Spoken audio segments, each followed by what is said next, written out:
ஸ்ரீமதே ராமானுஜாய நமஹா. நம்பிள்ளை நஞ்சியர் இடத்துல போய் கேட்டாராம். நம்பிள்ளை சிஷ்யர், அவருடைய ஆச்சாரியர் நஞ்சியர் என்ன கேட்டாருன்னா, நாம தான் பிரபத்தி சரணாகதி அப்படின்னு ரொம்ப போறப்பொடிய கொண்டாடி சொல்லுகின்றோம். ஆனா சரணாகதியை பத்தி சொல்லக்கூடிய சாஸ்திரங்கள் ரொம்ப குறைச்சலா தானே இருக்கு.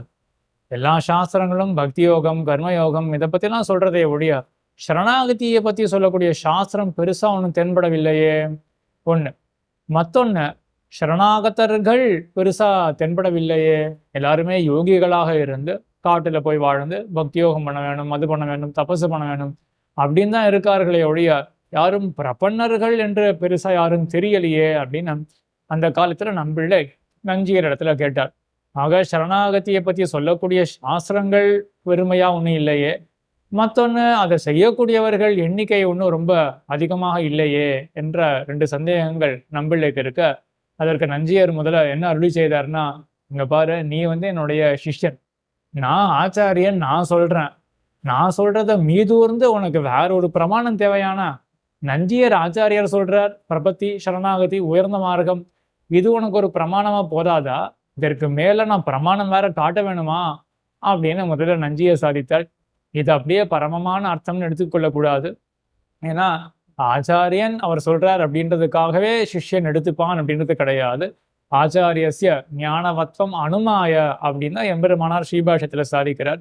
முதல்ல இந்த ஆச்சாரியனுக்கு விஷயங்கள்லாம் தெரியும் அப்படின்னு முதல்ல நாம் ஒரு அனுமானத்தை ஊகத்தை பண்ணி கொண்டு பிறகுதான் அவர் இடத்துல போய் அண்ட வேணுமே ஒழிய, நாம் ஏதோ ஒரு விதத்துல இவர் ஆச்சாரியன் அப்படின்னு தேர்ந்தெடுத்து அதற்கு பிறகு அவர் சொல்றது எல்லாமே நான் எடுத்துக்கொள்றேன் அப்படின்றதுலாம் கிடையாது. அப்படி இருந்ததே என்றால் இத்தனை விசார சாஸ்திரங்கள் மீமாம்சா இதெல்லாம் வியர்த்தமாக போயிடும்.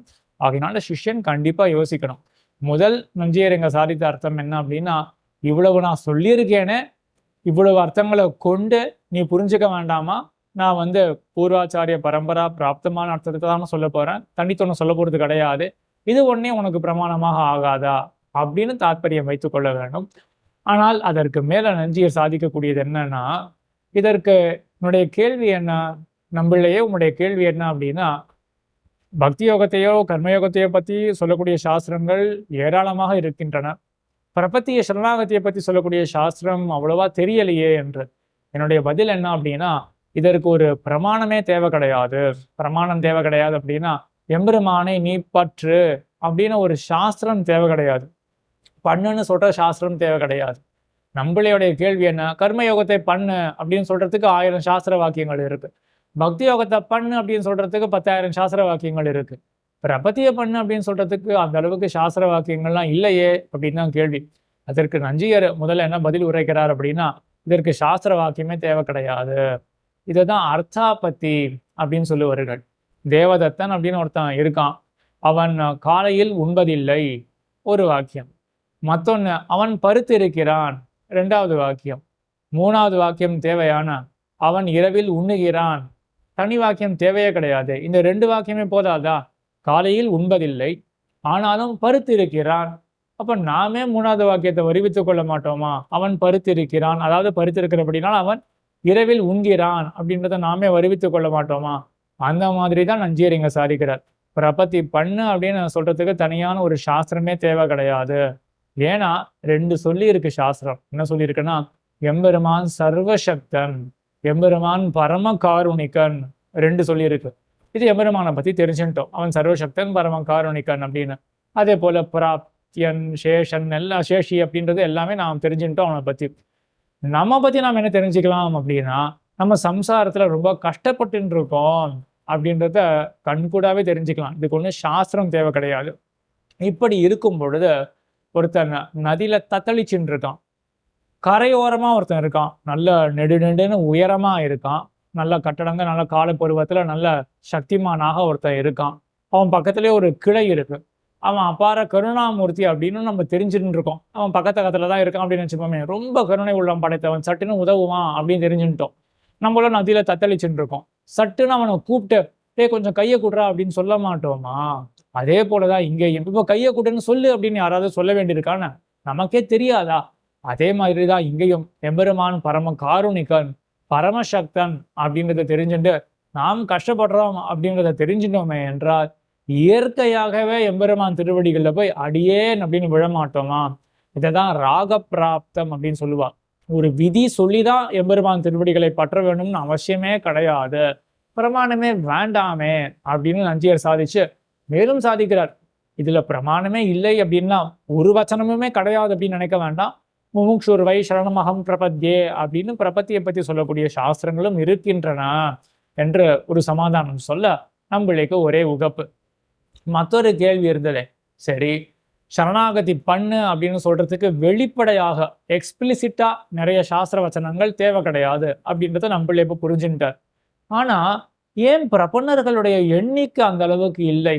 லோகத்துல பார்த்தோமே என்றால் எல்லாம் தபஸ்விகளாக பக்தியோக நிஷ்டர்களாக தங்களுடைய முயற்சியால பகவான் அடைய வேணும் அப்படின்றதுதான் நிறைய பேர் இருக்கார்கள்.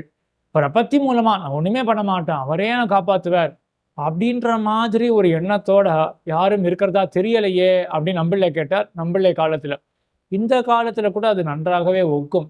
ஏன்னா நம்ம நிறைய வெளில பார்த்தோமே என்றால் அந்த ஃபவுண்டேஷன் இந்த லிவிங் அது இதெல்லாம் போட்டு என்ன பண்றார்கள், நான் என்னுடைய முயற்சியால மனசை கட்டுப்படுத்த போறேன், நான் நிறைய சாதனைகளை பண்ண போறேன், அது மூலமா நான் கடவுளை அடைய போறேன் அப்படின்னு தான் இப்பவும் நிறைய பேர் இருக்கார்கள். ஆயிரக்கணக்கான மக்கள் அப்படி இருந்தா அதுல 10-20 பேர் தான் எப்படி இருப்பார்கள்னா என்னுடைய முயற்சி எல்லாவற்றையும் விட்டு அவரே என்னை ரட்சிப்பார் அப்படின்ற ஒரு விசுவாசம் மகா விசுவாசத்தோட இருக்கக்கூடியது இன்றைக்கும் டபுள் டிஜிட்ல தான் இருக்கும். ஆனா என்னுடைய முயற்சியால அப்படின்றது அது 5 டிஜிட் 6 டிஜிட் நம்பர்ல இருக்கும்.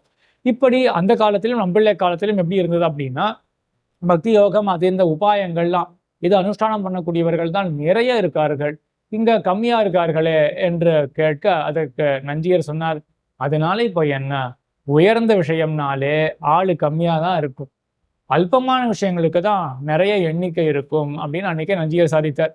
இதை நன்றாக புரிந்து கொள்ளணும்னா இந்த யூடியூப் சேனல்லாம் இருக்கு, அதுல பார்த்தா நல்லாவே புரிஞ்சுக்கலாம். ஒரு சேனல் இருக்கு, அதுல மாம்சத்தை சமையல் பண்றதுக்குன்னு ஒரு சேனல் வச்சிருக்கான். அதை பார்த்தோன்னா லட்சக்கணக்கான மக்கள் அதை பார்க்கிறார்கள். அதே போல கொஞ்சம் கொஞ்சமா அடுத்தது அரசியல் அப்படின்னா கொஞ்சம் குறையிறது. அதே மாதிரி சம்பிரதாயத்துக்குள்ள வந்தா கூட சில சேனல்லாம் சினிமா பாட்டை கலந்து சொல்றது, சினிமா ஜோக்ஸை கலந்து சொல்றது, அதற்கும் எல்லா ஜனங்கள் இருக்கா பார்க்கறதுக்கெல்லாம். ஸ்ரீபாஷ்யம் திருவாய்மொழி அதனுடைய ஆழமான அம்சங்கள் அப்படின்னா 5-6 பேர் தான் வரா. 5-6 பேர் தான் வரா அப்படின்றதுக்காக ஸ்ரீபாஷ்யம் திருவாய்மொழி குறைஞ்ச விஷயம் மற்றதெல்லாம் உயர்ந்த விஷயம் அப்படின்னு சொல்ல முடியாது தானே. அதுதான் இங்க நஞ்சியர் சாதிக்கிறார். எண்ணிக்கை குறைவா இருக்கு அப்படின்றதுனால விஷயத்தினுடைய மகத்துவம் குறைந்தது அப்படின்னு நினைக்க கூடாது. மற்றொரு உதாரணமும் அங்க நஞ்சியர் சாதிக்கிறார். ஜோதிஷ்டோமேன சொர்க்ககாமோ எஜேத அப்படின்ற வாக்கியம் இருக்கு. ஜோதிஷ்டோம யாகத்தை பண்ணா சொர்க்கத்துக்கு போகலாம் அப்படின்னு. இங்க காட்டிலும் ரொம்ப சிறந்த ஆனந்தம் சொர்க்க ஆனந்தமாக இருக்கும். நம்பிள்ளை நஞ்சியர் காலத்துல எல்லாருமே பெரும்பாலும் ஆஸ்திகாலாகவும் இருப்பா.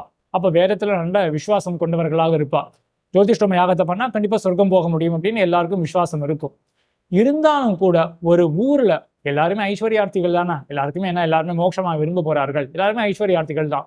இருந்தாலும் கூட எத்தனை பேர் ஜோதிஷ்டோம யாகத்தை பண்றார்கள்? ஒரு ஊர்ல ஒருத்தம் பண்றான் இப்படிதான் நம்ம கேள்விப்படுறோம்.